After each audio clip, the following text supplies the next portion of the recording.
Timeless Assassin. By author, Raj_Shah_7152. Chapter 566 to 574. Chapter 566, Return to Vorthas. 7 days later, Leo's POV.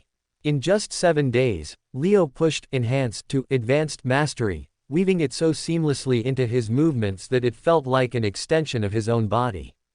Block. Block. Enhanced Counter. BOOOOM. The shockwave rattled the platform as the fourth elder's body slammed into the far wall, stone cracking beneath the impact. A wet, metallic cough escaped the old man's lips as he spat a mouthful of blood onto the ground. Cough. Cough. Fourth elder, are you all right? Leo asked, his tone more curious than concerned, as he watched the old man stagger upright. I'm fine, the elder rasped, wiping his mouth as his eyes locked on Leo with a strange mixture of fear and disbelief. I think, you've more than got the hang of my technique now. Leo gave a small nod of satisfaction. A week of relentless training had brought him results that most warriors could only dream of, and with this, he had mastered the third forbidden skill of the cult. You're free to go back to Vorthas or Juxta for now. Ver should be returning to Tithia in about 3 days, so afterwards, the two of you are scheduled to train under the 11th elder together. Cough. It was my honor to be able to teach you, the fourth elder said, as Leo gave him a slight bow out of respect. Never in his wildest dreams could the fourth elder have imagined that Leo Skyshard would master his technique that took him years to perfect in just under a week. And although he wanted to take credit for Leo's speed, and pretend like it was all because of his excellent teaching skills, he somehow couldn't deny Leo's talent either. From this moment onwards, he swore to keep a closer eye on this young one, as although Leo started as a pawn on the 1st and 12th elders' camp, the 4th elder now wanted to recruit him as one of his own.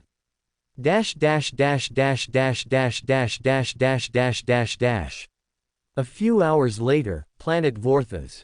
Leo chose to return to Planet Vorthas first rather than heading to Juxta, as he wished to meet Amanda and the rest of his family before seeking out Charles. At this point, he knew nothing of the discoveries Su Pei had made over the past week, and so he made his way home in the jolliest of moods. Guess who's back? Back again. Dragon's back, tell Amanda. Leo sang happily as he jived and danced while entering the house, immediately catching the attention of Elena and Jacob, who were seated in the living room area. Jump. Elena instantly pushed herself up from her seat, her eyes glistening with joy as Jacob rose beside her, both breaking into wide grins that could have lit up the entire home. Without a second thought, they joined him in his ridiculous little dance, clapping in rhythm to his steps, their laughter filling the air with the kind of warmth Leo hadn't felt in months. For a brief, blissful moment, the past war, the training, the schemes of the elders, all of it faded away, replaced only by the simple comfort of family. Look at you two, still got some moves left in you, Leo chuckled, spinning his mother around playfully as Jacob clapped louder, matching his son's beat. The sound of his voice, full of life and mischief, carried upstairs, prompting the rapid thud of footsteps rushing down. In the next instant, Amanda appeared at the top of the staircase, her hair loose and slightly messy, her expression lighting up the moment her eyes fell on Leo. I knew I heard your voice. She called out, her voice breaking slightly with emotion before she all but flew down the last few steps. Leo barely had time to open his arms before she crashed into him, her momentum lifting her off her feet as he caught her with ease, the two spinning slightly before her lips found his. The kiss was urgent yet tender, the kind of reunion that spoke of too many worries left unsaid. From the corner of his vision, Leo caught sight of Su Pei standing near the doorway, leaning casually against the frame, watching the scene unfold with a calm smile. Their eyes met for a fleeting moment, and Leo gave him a quick wink, which was a silent acknowledgement that he had seen him and that they would talk soon. Su Pei, despite the weight of whatever urgent news he carried, made no move to intrude. Instead, he folded his hands behind his back, content to wait until the laughter and the warmth had ebbed into something quieter before pulling Leo aside. For now, this was family time, and even the most pressing of matters could wait a few more minutes. Dash dash dash dash dash dash dash dash dash dash dash dash dash dash. Eventually, once the excitement had settled and even Luke and Alia, who had missed his grand entrance, had arrived and shared their own warm greetings with him, did Su Pei finally choose to pull Leo aside, knowing it was time to speak about the matters he had been holding back. "What's up? Why do you look so troubled?" Leo asked, as Su Pei let out a troubled chuckle, as if he didn't even know where to begin with his report. "No need to cushion your words, Monarch Pei, lay it on me, I promise I can handle it," Leo assured, as Su Pei reluctantly nodded in agreement. "It's about your brother, Master," he began, his tone gravely serious. "I have been overseeing his recovery, just like you wanted me to, but while I was talking to him, I found out that his recollection of the events that happened to him did not add up. So I suspected that his memories might have been tampered with," Su Pei explained, as suddenly, he saw Leo's expression change. His usually calm master, that did not even show such merciless fury when he was fighting a duel against him, now suddenly looked like he had turned into the most unforgiving predator in the universe, as there was something about the glint in his gray eyes that made even Su Pei shudder. "Go on," Leo said, his voice ice cold, as Su Pei felt forced to gulp down a mouthful of saliva. Chapter 567, He Knows. The Skyshard Mansion, Leo's POV. "Go on." Those two words sent a cold shiver straight down Su Pei's spine, his throat tightening as he gulped down a mouthful of saliva before forcing himself to continue. "The wounds on your brother's body were made by straight blades, the kind that is standard issue for most warriors across the universe. But the Red Army, they're different. Anyone who knows even the basics about them understands that 9 out of 10 Red Army members wield curved blades. As for them, it's a sign of belonging to their organization, a unique signature of sorts, even if it's not the most practical. So for Luke to be hunted by them for over a year, and not receive a single wound from a curved blade. That's where my suspicions began." Su Pei's tone was steady, but his eyes flickered with the weight of what he was saying, and Leo held his gaze without so much as a blink. "Next, I checked Luke for the classic signs of memory tampering, and he had them all. Stuttering when recalling altered events. Fidgeting hands when speaking of completely fabricated memories.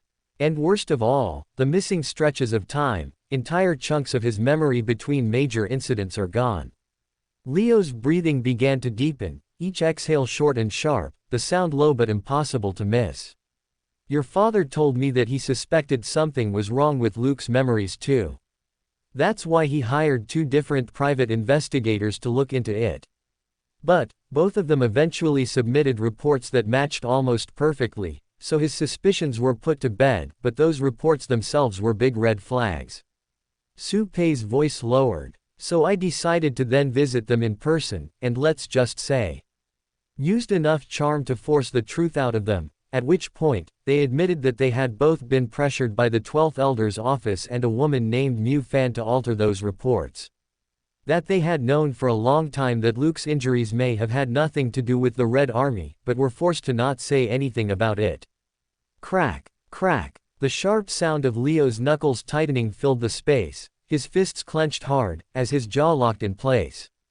Both investigators told the same story.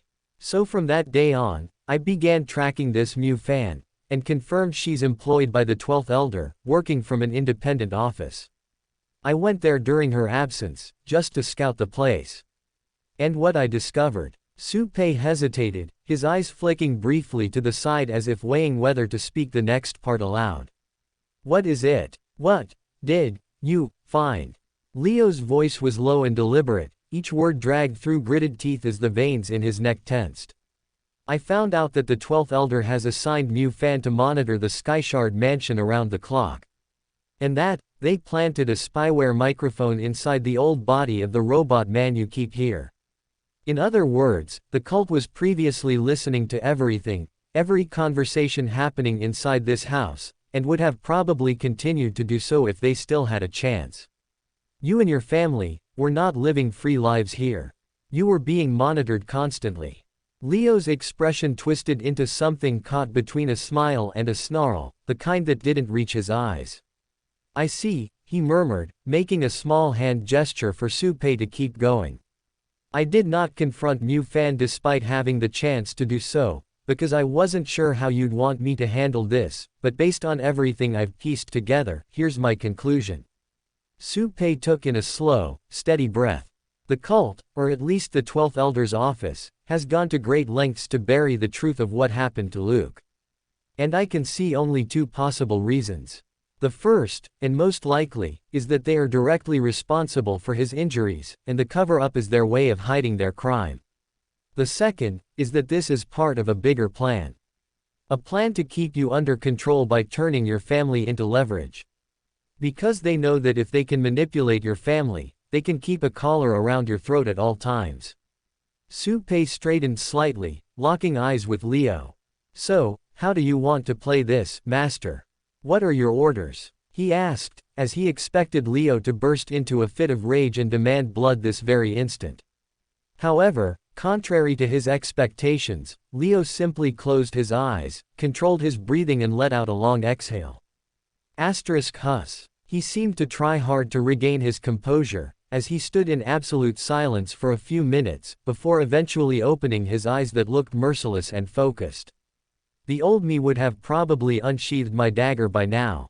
There's no doubt in my mind that the old me would have murdered Mu Fan, and that bastard 12th Elder before dawn tomorrow, and said hell with the consequences. But the current me has matured.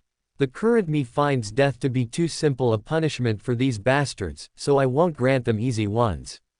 If there's one thing that the cult should not have done, it is to mess with my family, but now that they have, I will make sure that everyone involved in this scheme will pay for it. But to make all the culprits pay, I'll have to approach this problem systematically. Leo said, as despite his primal rage, he seemed to be using his head to plot a more cruel revenge. One that would be more devastating than a mere assassination. The family has just settled in their new life at Vorthas and I don't want to uproot them yet again. So I won't operate in a way that implicates me for these crimes. However, I swear on my surname as a Skyshard, that within the next 90 days, I'll bring everyone involved with harming my brother to justice. That much is certain now. Chapter 568, The Plan.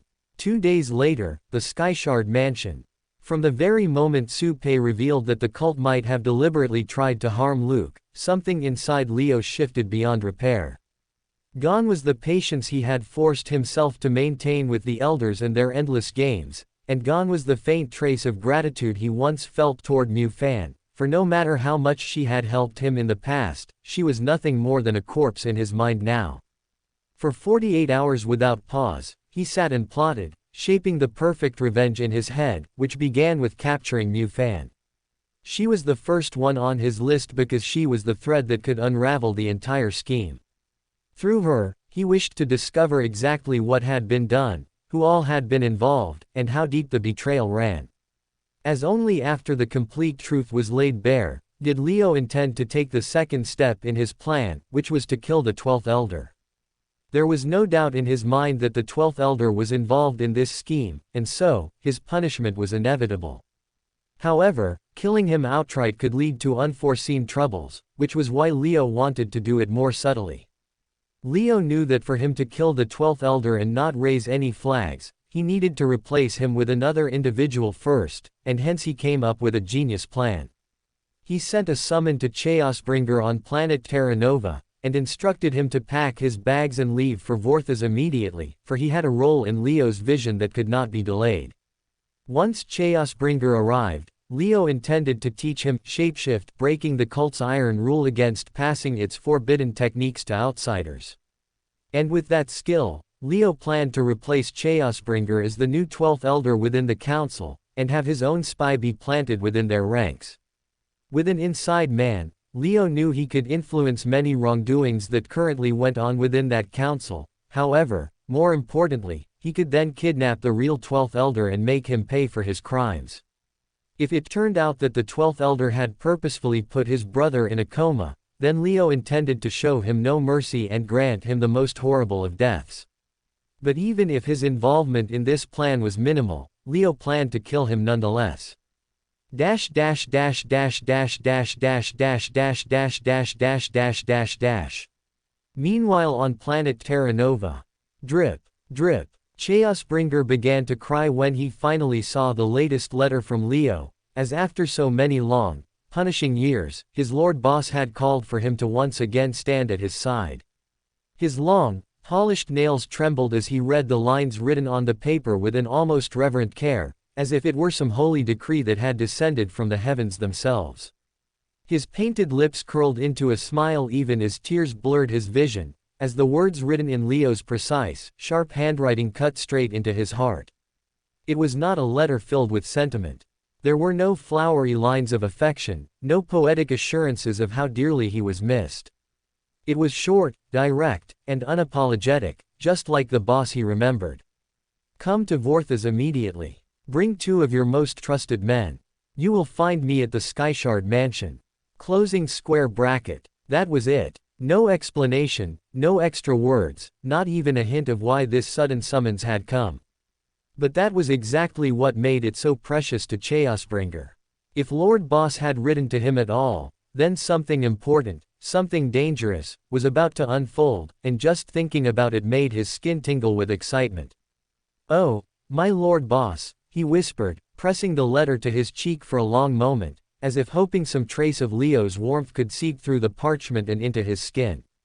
His heart pounded, the thrill of finally being needed again surging through his veins like a drug, and he wasted no time in moving. "Cervantes," he called out sharply, his voice echoing through the hall with a smooth yet commanding flair. "Drop whatever you are doing right this moment and get in here, my dear." There was a shuffle of boots on the stone floor before the door swung open to reveal Cervantes, Earth's #1 warrior, if the Skyshard family was taken out of the equation. Once, long ago, he had been an enemy of Chaosbringer and the Uprising, but now he was Chaosbringer's most dependable fighter, his right hand in any conflict that called for brute force and precision in equal measure. "What's the matter? Did something happen?" Cervantes asked, his brow furrowed. "Oh, something happened, something big," Chaosbringer replied, the corners of his mouth lifting in a slow, almost wicked smile. "The Lord Boss has summoned us by his side. We are going to the cult." Without waiting for Cervantes to respond, Chaosbringer turned toward the corridor again, his long nails tapping against the doorframe like a drumroll. "Gimli, sweetheart, put down whatever knives you're sharpening and come to me." Light, quick footsteps followed, and then the door creaked open to reveal Gimli, a teenage girl with short, messy hair and eyes far too sharp for her age. She was dressed in practical leathers, a belt bristling with tools and weapons, and though she rarely smiled, her presence was enough to make Chaosbringer's own grin grow wider. "What is it?" she asked, tone flat but eyes curious. "My precious little shadow," Chaosbringer said warmly, walking toward her and tilting her chin up with a painted fingertip. "We're going on a trip. Not just any trip, mind you, but to Vorthas, to meet the Lord himself." Her brows twitched. "Lord Boss." "Yes, my clever girl. Lord Boss has called for me and 2 of my best men to come to Vorthas, so I'm taking you and that swordsman pretending not to eavesdrop," Chaosbringer said, as Cervantes snorted. "I don't pretend. I listen openly." Chaosbringer laughed softly, the sound rich and full of anticipation. "Then listen closely, because this is important. We leave within the hour. Pack lightly, bring only what you cannot live without, and sharpen your minds as much as your blades. If the Lord Boss has sent for us after all this time, then we are about to step into something big, something dangerous, something beautiful." Welcome to Fanfic Audiobook, your go-to place for immersive audiobooks. If you enjoy the content, don't forget to like the video and subscribe to our channel for more amazing stories. And please support the author by link in the description. Chapter 569, Mu Fan. Planet Vorthas, Mu Fan's POV. It was 4 a.m., and the streets of Vorthas were silent at this hour, save for the faint click of Mu Fan's boots, as she walked to work. Sip. She nursed on a cup of bitter coffee while walking, which was her one indulgence during her nightly break. Her schedule only allowed her to have an hour's break a day between 3 and 4 in the morning to step away from her desk, since it was the time frame when usually nothing important happened and everyone was asleep. Otherwise, her surveillance work was 24/7 and a non-stop headache, for which she solely blamed the 12th elder. Surveillance was not supposed to be a one-man job. She needed more employees to run an efficient operation, but the man did not care for her demands. Stupid, stupid elder, she cursed while walking, when suddenly, she felt a chill run down her spine, as if she were being watched. Turning swiftly, she checked the street behind her for signs of any pursuer, before then looking towards the rooftops, only to find no one there. Seems like I was overthinking it once again, she said to herself, as she let out a deep sigh and continued walking. For the past week, Mu Fan had felt increasingly anxious, as if someone had been constantly watching her from just beyond sight. It was a source of constant paranoia for her, as she often changed her walking route and tried hard to find out the location of her pursuer, but found nothing to validate her anxiety. No matter how hard she looked, she found nothing to justify her suspicion, and hence after a week of feeling this way, she began to ignore the warnings and blamed it on the nature of her work. Am I going crazy? She wondered, as she looked over her shoulders once again, only to find no one behind her, yet again. I hate the 12th elder. I need a better boss, one who actually takes things seriously. She cursed next, as she had started to despise every aspect of that man over the past few months. Not only did he overwork Mu Fan, he also did not appreciate her efforts and did not care for her inputs, which frustrated Mu Fan to no end. If possible, she wanted to work for a new elder as soon as possible, but for now she was stuck with the 12th. Tap, tap. Soon, the alley before her began to narrow, its walls echoing the sound of her footsteps, as she arrived at her destination. This was the back entrance to her office, wedged between the 12th elder's personal office building and the Labor Association office, concealed deep within a narrow alley far removed from the site of the main street. As usual, she checked the door handle for fingerprints or lingering heat signatures, but found none, as she opened the door with her biometrics. Click. She strode into her office with calm, sipping on the last portion of her coffee, when suddenly a dart struck the side of her neck. Spock. Mu Fan flinched hard, her eyes snapping wide as a cold shock ran through her veins. Who? She muttered, as her hand shot instinctively toward her storage ring, pulling free a short sword in a swift motion. Her gaze swept the room in sharp, frantic arcs, as she searched for the source of the attack, yet the shadows revealed nothing but the quiet calm of the empty office surrounding her. Who? She asked again, but by now her vision had begun to waver. The outlines of the walls bent and doubled before her, as a vicious, splitting headache tore through her skull like claws raking from the inside. She tried to focus, but each turn of her head made the pain worse, the dizziness pulling at her like a riptide, until her knees began to tremble under the strain. Clang! The short sword slipped from her fingers, clattering against the floor as her breath quickened in shallow, panicked gasps, her body refusing to obey her will. She told herself to stay awake, to force her muscles into one last act of defiance, to fight back no matter the cost, yet the blackness creeping at the edges of her sight was merciless. Her strength drained away in a slow, suffocating tide, her body collapsing against the floor, as the world slipped into silence before she could even see the silhouette of the man who had struck her. Dash dash dash dash dash dash dash dash dash dash. When she opened her eyes again, she found herself in a dimly lit room that smelled faintly of damp stone and iron, the air heavy and stale as if it had been sealed for years. Her vision was still hazy, yet she could make out the uneven brick walls, the single bulb hanging low from the ceiling, and the faint flicker of a candle placed on a table several feet away. Where am I? She wondered, as she tried to move, only to find out that she couldn't. The chair she sat on was cold metal, and it seemed like her wrists were pulled painfully behind her and locked together with thick restraints, with her ankles also bound in a similar fashion, leaving her unable to move more than an inch in any direction.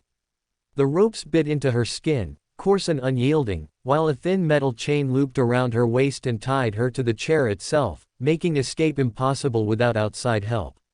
Why? She wondered next, as she tried to circulate mana, only to find out that she couldn't, as amongst the many ropes tying her, one seemed to be the type that disrupted internal mana flow. Seconds passed, and her head cleared some more, as it was only then that she noticed that she was not alone. Across from her, seated in silence, were three figures.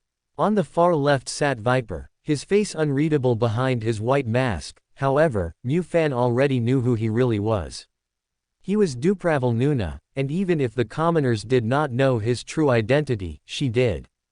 Next to him was Su Pei, who avoided her gaze entirely, his hands clasped together in front of him as if the weight of the situation made him wish he wasn't here entirely.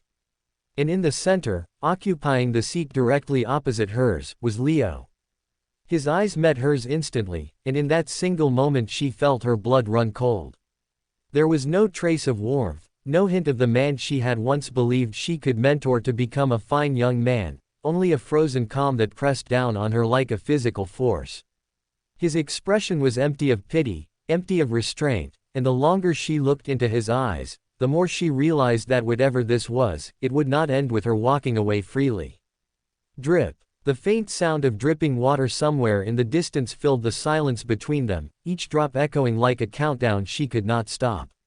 She wanted to speak, to demand an explanation or feign ignorance, but her throat felt tight, her voice refusing to form, as if some instinct told her that the wrong word might seal her fate entirely. Leo leaned back in his chair slowly, never breaking eye contact, the flickering candlelight painting his face in sharp shadows that made him seem less a man and more an executioner awaiting the moment to pass judgment. Chapter 570, Confession. Planet Vorthas, unknown location, Mu Fan's POV. The room was silent, save for the faint hum of the single light bulb present overhead, as Leo and Mu Fan locked eyes with one another. Her pulse pounded in her ears, the air between them thick enough to choke on, as her thoughts spun wildly. She began to search for an explanation that could match the cold fury in his gaze. An explanation that could help her understand as to why he was doing this. But after thinking through it all, the only conclusion that made sense to her made her blood run cold. This could not be about her work. It could not be about some petty disagreements. No, this was deeper, heavier, and far more dangerous. One by one, she sifted through every possibility, until only one truth remained in her mind, the only thing in the whole wide universe that she knew could tick Leo Skyshard off the wrong way. He must have found out what happened to his brother. Mu Fan thought, as a tear formed in the corner of her eye. So you found out, huh? She said in a bitter voice, as a nervous smile tugged at her lips. Leo said nothing. He only leaned forward, the dim light catching the hard lines of his face, his eyes never leaving hers, as if the very act of speaking to her was beneath him and only his presence was enough to strip her bare. I promised to you I did not want this. I told the 12th Elder again and again and again to not do it. And then again and again and again to not lie to you. But he wouldn't listen to me. Mu Fan came clean, as Leo closely observed her aura for any signs of falsehood. However, her aura remained steady, with no black spikes that would indicate she was lying. I'm sorry for what happened to Luke, Leo, and I'm sorry I was involved in it. I was dumb, stupid, and conflicted between my duty to the cult and doing what's right. But in the end, I followed orders. I never meant harm for you or your family. I never meant to hurt Luke. I was just following orders, she admitted before breaking down into tears, as a steady stream went down her cheeks. Drip, drip. Leo looked at the tears, then her face, and then towards the damp ceiling of the room, as he eventually let out a deep sigh. You shouldn't have fucked with my family, Fan, you just shouldn't have. I can forgive you if you cut my own arm off before my very eyes. I can. But I can't forgive anyone who put my brother in a coma. Do you even understand the kind of emotions I felt when I first saw him unconscious? Covered in all those wounds. Looking sickly pale with his ribs sticking out of his chest. Do you even understand the kind of pain my sister-in-law and mother felt to see Luke in that condition every single day? Do you understand the pain of the mental breakdowns they felt when they could not be sure if Luke would wake up someday or not at all? Do you understand that pain? Leo snapped, as he walked up to Mu Fan's chair and gave it a violent jerk. You never go after a man's family. Never. I played your game. I was an obedient soldier. I went to a fucking time-stilled world for you guys. So why did you still fuck with me, huh? Why did the cult still put Luke in a coma? What really happened there, Fan? Tell me the truth. And tell me now. Leo demanded, his expression turning increasingly unstable, as Mu Fan sobbed. The 12th Elder was the first and only one to know about the Skyshard family's link to the Timeless Assassin, so he had you, Jacob, and Luke separately evaluated, testing each of you to see how much talent you possessed and whether one of you could become the next dragon. Your father failed his test, losing his eye in the process, but you and Luke passed, and from there the Elder began drawing up bold plans to train you both. For you, he erased your memories and sent you to the righteous faction, placing me at your side as a hidden mentor to keep you alive, though none of us truly believed you would make it this far. At first, we only wanted to see if you could pass the Rodova Military Academy psychological evaluation and get within their ranks, and later we just wanted to know what your limits were. But when it was discovered that your talent exceeded even the Monarch tier, that was when you became something far more important to us, and became someone that the cult needed to treasure. Luke, on the other hand, was thrown into a far harsher path. His training was a constant dance with death because the Elder believed that only in such conditions could a warrior grow at the fastest possible rate. So every day, he was hunted by the Elder's own men and driven to his limits before they pulled back at night to let him recover. His life was never truly in danger, or so I was told, as the wounds they gave him were designed to look lethal but never were. That training continued for Luke until the Elder grew impatient with his progress and decided to force him into a Grandmaster breakthrough. With that final brutal push being what put him in a coma. Mu Fan's voice faltered at the end, but Leo absorbed every word without so much as a blink, his expression still as cold as when this conversation first started. I was assigned to you, so I wasn't privy to what was happening to Luke until we left Rodova. But by then it was already too late. I told the 12th Elder again and again about how important your family was to you, and that if the cult wanted to build a good relationship with you, they should absolutely not trouble your family. But he thought I was just a low-level worker who talked too much. So in the end, my warnings were never taken seriously by him. I'm sorry. Mu Fan confessed, as Leo moved away from her face and began to pace around the room, his initial fury calming down just a tad bit after hearing her apologize sincerely. Step. Mu Fan's breath quickened as she followed him with her eyes, but he didn't look at her and instead ran a hand slowly through his hair before letting it drop to his side, his fingers flexing as though testing the patience of his own self-control. When he finally turned back toward her, his gaze was unreadable, the earlier fire buried beneath a cold, calculating stillness that was somehow far more terrifying. I believe you, Fan, he said at last, his tone flat and even, as though belief did not equate to forgiveness. But belief doesn't erase what happened, and it sure as hell doesn't erase the blood on your hands. Her throat tightened, a lump forming that she couldn't swallow down, as she instinctively pulled at the restraints binding her wrists, though she knew they wouldn't budge. Leo stepped closer again, his shadow stretching across her like a shroud, his next words slow and deliberate. Tell me who else was involved in this saga besides the 12th Elder. And what was the motivation behind them being involved? You have chosen to support the cult until today out of loyalty and duty. Now, I give you the choice to support me, so I can cleanse the cult of the scum that don't deserve to be here. Leo offered, as he patiently waited for Mu Fan to make her decision. Chapter 571, Mu Fan's Choice. Mu Fan had never felt this much pressure bearing down on her in her entire life. The decision waiting for her was one she could not run from, no matter how much she wanted to. If she told Leo the names of everyone involved in monitoring the Skyshard family, she knew with absolute certainty that he would hunt them down and kill them. That would make her directly responsible for the deaths of cult elders, an act that would be treated as treason of the highest order. However, if she stayed silent, the outcome would be no less severe. The way Leo was staring at her left no room for doubt. If she refused to answer, he would kill her right here without hesitation.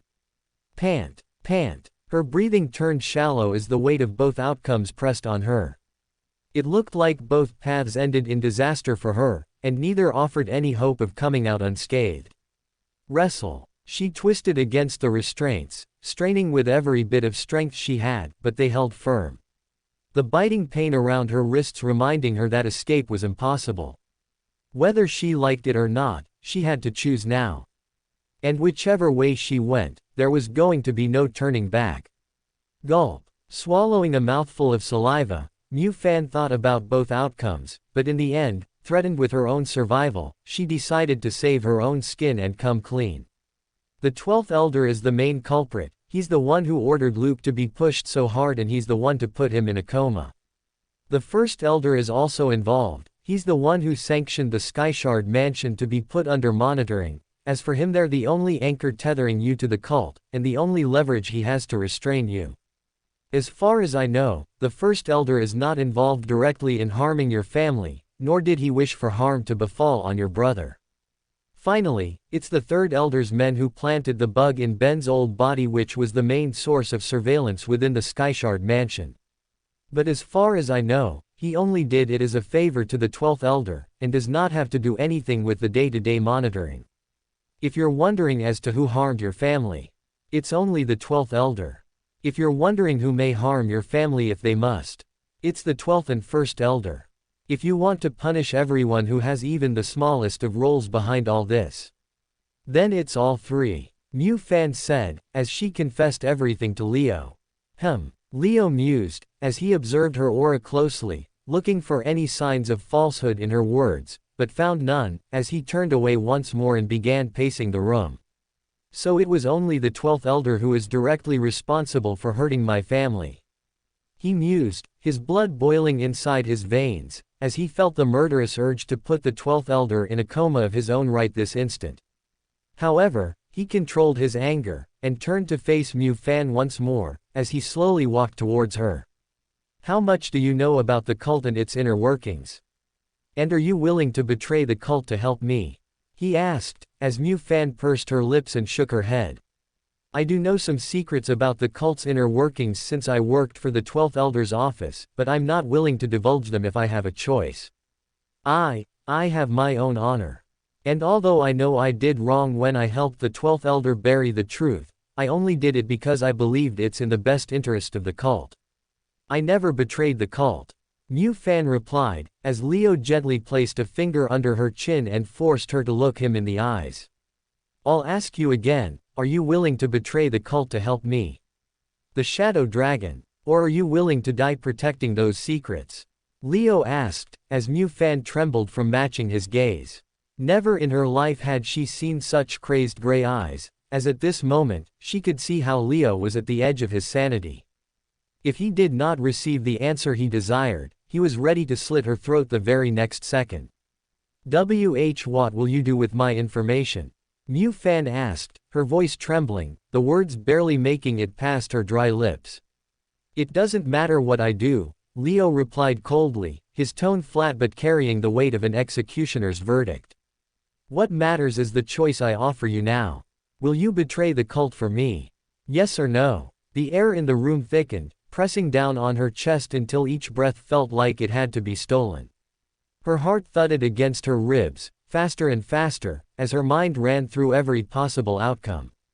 Thud, thud. Death had never seemed so close before, and the thought of it clawed at her from all sides.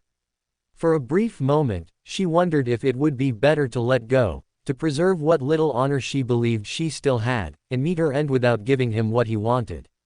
That way, at least, she would die still calling herself loyal to the cult. Her lips trembled, her body shook. The temptation to choose death lingered, but so did the primal, suffocating fear of it.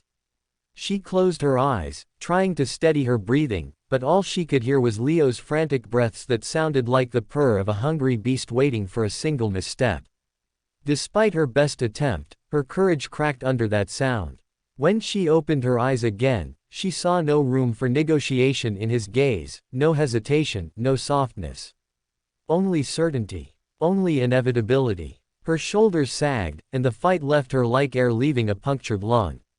I will betray the cult for you, she whispered, her voice thin and empty, the last shreds of defiance slipping away. Leo leaned in slightly, close enough for her to see the sharp glint in his eyes. Good, he said simply, as if her surrender had been the only possible ending from the very start, before turning towards Viper, who had a fresh dart ready in his hand.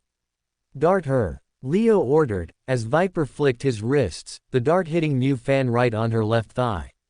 Swoop. A stinging sensation passed through her body, as she grit her teeth, wondering what was injected into her bloodstream now. You now have a unique poison running through your bloodstream that will progressively sap the life away from you over the next 120 days. There is only one cure to this poison in the whole universe, which Viper possesses, and if you help me to my satisfaction over these next 120 days, I will give it to you. My next goal is to punish the 12th Elder, and I will need your help in doing so. Help me cleanse that scum and you live. Betray me, and you die. This is your second and last chance. For I don't provide third chances. Leo informed, as with this he ensured that she had no room to betray him, even if she wanted to. Chapter 572, Meeting There. Planet Dodo, the next day. After confronting Mu Fan, Leo made his way to Planet Dodo the following day, which happened to be both the 11th Elder's home planet and the location where his next skill training was set to take place. "Ayo cuz, how have you been?" Ver called out the moment Leo arrived, his voice carrying that casual drawl he always had, as Leo allowed the faintest of smiles to tug at his lips before stepping forward to dap him up. Dap. The sound of their palms colliding was followed by a short nod from each of them, the kind of greeting that carried the weight of familiarity, as if two old friends who hadn't seen each other in weeks were simply picking up where they had left off. "I've been good, how has the after-war cleanup been?"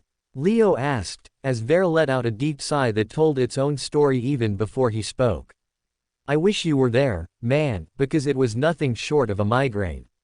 Every single body in that army seems to have a will of their own, and it's like I'm trying to control an army of ants that scurry and scatter in every direction at the slightest disturbance, instead of an army of intelligent humans who can follow orders without question," Ver complained, as Leo let out a soft chuckle, already imagining the scene in his mind.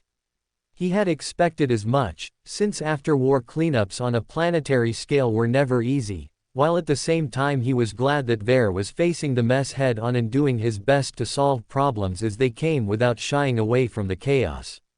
"Anyway, how did your training with the 2nd and 4th Elder go? Did you manage to finish mastering the first stage of Enhance?" Ver asked, maybe half expecting Leo to admit that he was stuck just like him, and maybe secretly hoping for it. But unfortunately for him, they were simply not built the same. "Yeah, I finished mastering both skills in full," Leo replied casually, as Ver froze mid-step and stared at him. "In full? You mean you completed Enhance in under a week?" he asked in disbelief, as Leo merely nodded in affirmation. "No way," Ver muttered, his tone almost offended, as Leo chuckled at his reaction. "Damn cuz, I'm stuck on phase 3 even though I've been training the move for 4 months already. Bloody hell, you must be doing some freaky shit if you learned it in under a week, or did you use life absorption to speed up your progress?" Ver pressed, as Leo just shrugged his shoulders in that same nonchalant way. "Do you really think I need to?" he replied, as Ver brought his cupped fist in front of his lips, suppressing a chuckle. "Damn cuz, I knew you were hard, but I didn't know you were this hard," he said, as Leo extended his hand and the two dapped each other up again. Dap. Throughout the entire exchange, Leo acted every bit the same as always, while making sure that not even a drop of the boiling bloodlust coursing beneath his skin leaked through. Because this time his targets had to die in a way that would leave no trail pointing toward him, and for that to happen, the cult needed to keep seeing the calm and chill Leo they thought they knew. At least, on the surface. "Welcome, welcome, welcome dragons." A new voice soon interrupted their conversation, as the 11th Elder finally stepped into view. "Welcome to Planet Dodo, I hope your journey here was pleasant. And once again, my heartiest congratulations for a successful war campaign," the 11th Elder said, as he bowed towards both Leo and Ver, prompting the duo to pay back that respect in the same way. I've heard great praises about just how talented both of you are, the 11th elder said, his eyes rotating between Leo and Vare with a glint of approval, his smile stretching warmly as though he was genuinely delighted to have them here. So I'm excited to teach you my own forbidden skill. The elder clasped his hands behind his back, pacing with an almost theatrical calm as the dry breeze of planet Dodo stirred his long sleeves. The skill I will teach you, he continued, is neither offensive in nature, nor is it a movement technique. But make no mistake, its value is such that the history books themselves note it is a technique that the timeless assassin held close to his heart. A trick that's simple in theory, yet lethal in execution. His words pulled the focus of both dragons like a magnet, Vare tilting his head slightly while Leo's gaze sharpened, the weight of his curiosity masked beneath his calm exterior. The technique I'm about to pass down, the elder said, letting the pause draw their anticipation tighter, is called disarm. And it does exactly what its name suggests, it strips your opponent of their primary weapon.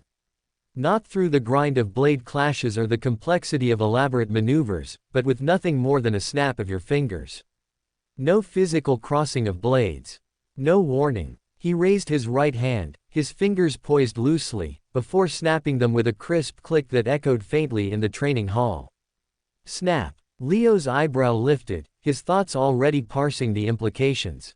If he could master a skill that disarmed his opponent before they ever crossed blades for the first time, then he could potentially have an easy way out of tough duels, where he could take on his enemies by surprise when they suddenly lost their weapons. It surely wasn't what he had expected when he landed on this planet to learn a forbidden skill, yet if it could be executed without setup and without exposing himself, then the strategic advantage it offered was immense. This was the kind of skill that could turn a duel in the space of a heartbeat, and in Leo's mind, that sort of an advantage was too good to pass on. Chapter 573, Disarm. Planet Dodo, Secret Training Facility. After introducing the move, the 11th elder excitedly rubbed his palms, laughing in a way that was more fitting for a boy eager to show off a new toy than a man of his status. I think disarm is one of those moves that is better demonstrated than explained, so let me show it to you. Lord Shadow Dragon, if you may, he urged, his eyes locking onto Leo with a grin. Sure, Leo responded, as he unsheathed two daggers from his utility belt, the familiar weight settling into his palms as he rolled his shoulders once and stepped forward, assuming a balanced battle stance. The elder gave him a single approving nod, then clasped his hands loosely behind his back, speaking in that same calm, almost conversational tone as though he had more instructions left to give before the demonstration actually began. Good, good, now, keep your grip firm, do not loosen it under any circumstances, and focus on me, he said, taking two casual steps to the side, his pace slow, deliberate, and without even the faintest flicker of mana. Leo's gaze narrowed slightly, his fingers tightening around the hilts. The lack of tension in the elder's body made it impossible to predict what was coming, yet he refused to let his guard drop. The elder continued to circle him, speaking softly as though trying to keep his mind engaged on anything but the imminent strike. You see, people tend to expect great moves to begin with great effort, but often the simplest tricks work best when the target doesn't even realize a trick is coming, he said, his smile never fading.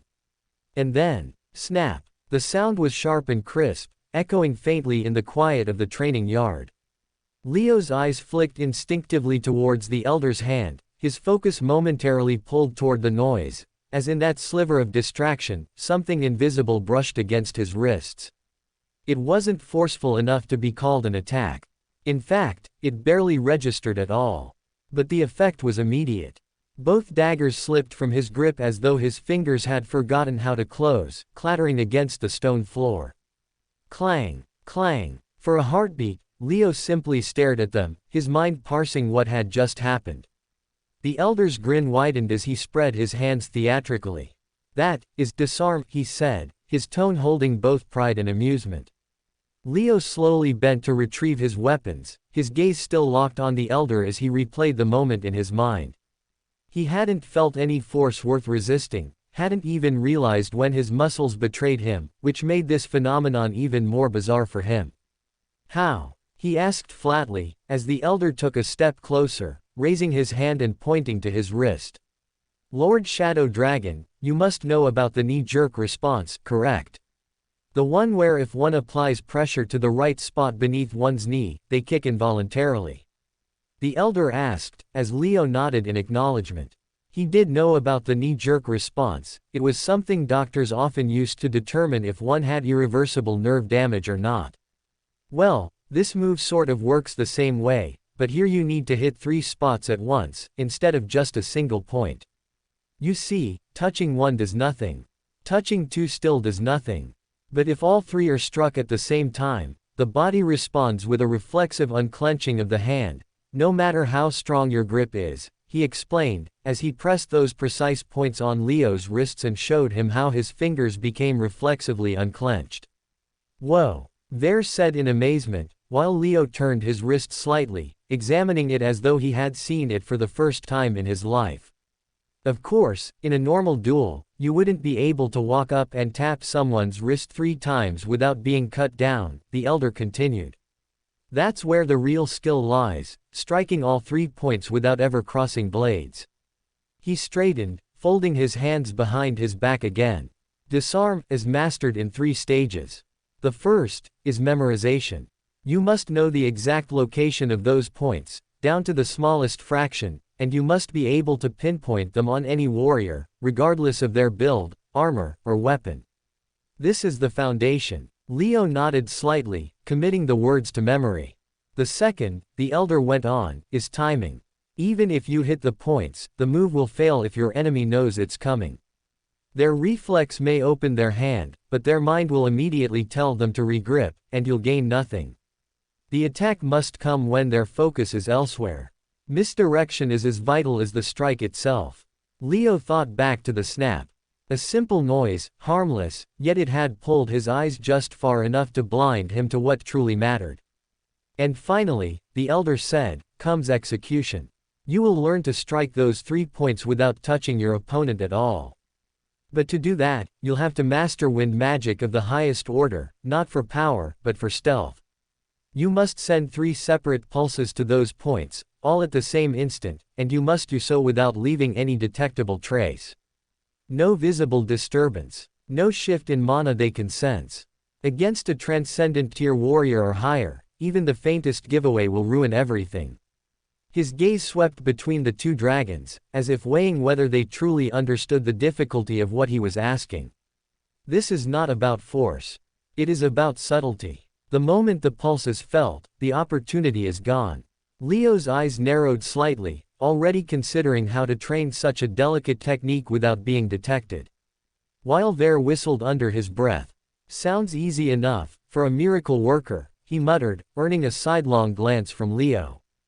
The elder chuckled. It will frustrate you. It will seem impossible. And yet, when you finally succeed, you'll understand why the timeless assassin favored it so much. One moment your enemy is armed, the next, they're staring at their empty hands. He stepped back, gesturing to the training dummies arranged in a neat row along the courtyard wall. For today, we start with step 1, memorization. You'll work on locating the points on these dummies until you can find them without thinking. Once you have that, we'll layer timing. Only when both are flawless will we move to wind magic execution. Leo rolled his wrists once, still feeling the faint echo of that involuntary release. It was a unique move he would never think would be so simple in theory, but that was exactly what made it worth mastering in his mind. Take your time. The more precise your foundation, the deadlier your execution will be. Once you both can hit those points blindfolded, I'll know you're ready. For now, I've painted them in the first few dummies, so you just have to hit them using your weapons of choice. After you've done that a few times, there are a few hundred wooden dummies without any marks on them, so your task is to hit them at those precise points, and do it consistently. Of course, I'll give you pointers on when you go wrong, and inspect each hit you make to guide you on how to improve. Leo and Ver exchanged a brief glance, neither speaking, but both understanding the task they needed to perform ahead. Should be fun, Ver said eventually, as the duo cracked their necks and got to work. Chapter 574, Chaosbringer arrives. Planet Dodo, secret training facility, 7 days later. It took Leo and Ver 4 days to perfect the first 2 stages of disarm, yet the third stage had them scrambling for answers, as every attempt ended in failure and every failure only made the technique seem even more impossible than before. No matter how hard I try, I can't do it without the water moving. Man, this is some mage-type shit. I'm not a fucking mage, I'm an assassin. Just what the fuck is this move? Ver complained, lowering his arm after another failed attempt, the surface of the long trough in front of him still rippling despite the 3 balloons tied to the log post beyond having popped. The 11th elder shook his head lightly. Then it's still wrong. The balloons must burst without disturbing the water, not even a single ripple. If the water moves, you have failed.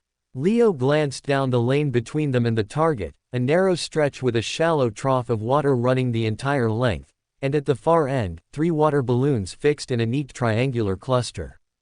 The challenge was simple to describe but far from simple to execute, as they had to pop all 3 balloons at once using 3 precisely aligned pulses of wind, each hitting a different pressure point, and they had to do it without creating any spatial disturbance that the water could reveal. It was the Elder's way of teaching them invisible tunneling, the only wind magic technique capable of delivering an attack without leaving a trace, and without it the third stage of disarm was impossible. Patience, you need more patience, my dear dragon, success does not come overnight. Keep it and you will find a way to do it sooner or later, the Elder said, as he demonstrated to Ver exactly how it was supposed to be done. Pop pop pop. 3 balloons burst in perfect unison, yet the water beneath them remained perfectly still, as if untouched by any spell at all. Invisible tunneling does not push the wind, it opens a path for it, allowing it to travel unseen, unfelt, and unheard, the Elder explained calmly. You need all 3 pulses to arrive at the exact points without the enemy sensing a thing. Ver grunted. Yeah, well, easier said than done. Leo stepped up for his turn, his eyes flicking between the balloons and the still water, his mind cycling through every failed attempt of the past 2 days. He released his pulses, faint and quiet, yet still small ripples spread across the trough's surface. Better, the Elder noted. You narrowed the disturbance, but you are still forcing the air. You must think of the wind as water inside a pipe, flowing freely through the tunnel you create rather than being shoved through it. Force creates disturbance. Guidance creates silence. Ver shook his head. Still sounds like mage crap to me. Think whatever you like, the Elder replied, but until you can do it without disturbing the water, you will never perform disarm on a transcendent tier opponent or higher. They will feel even the faintest shift in the air and shut you down instantly, at which point it will be nothing more than a cheap trick. The rest of the afternoon was an endless cycle of attempts and corrections, Leo narrowing his mana streams only to lose accuracy, Ver reducing power to avoid ripples only for the balloons to remain untouched. The Elder adjusted their stances, corrected their hand angles, and forced them to wait a full breath before each cast, yet neither could get all 3 requirements right at once. By sunset, the trough's surface looked like it had been stirred over and over, the balloons replaced more times than either could count, Ver's frustration audible in every sharp exhale while Leo remained silent, eyes fixed on the target as though replaying the angles and pressure points in his mind. Enough for today, the Elder finally said. When you can pop them without touching the water, you will have mastered invisible tunneling, and only then will you be ready to use disarm for real. Leo gave a short nod, already thinking about his next attempt, while Ver muttered under his breath, yeah. I'll be the best mage in the cult by the time this is over, I can feel it.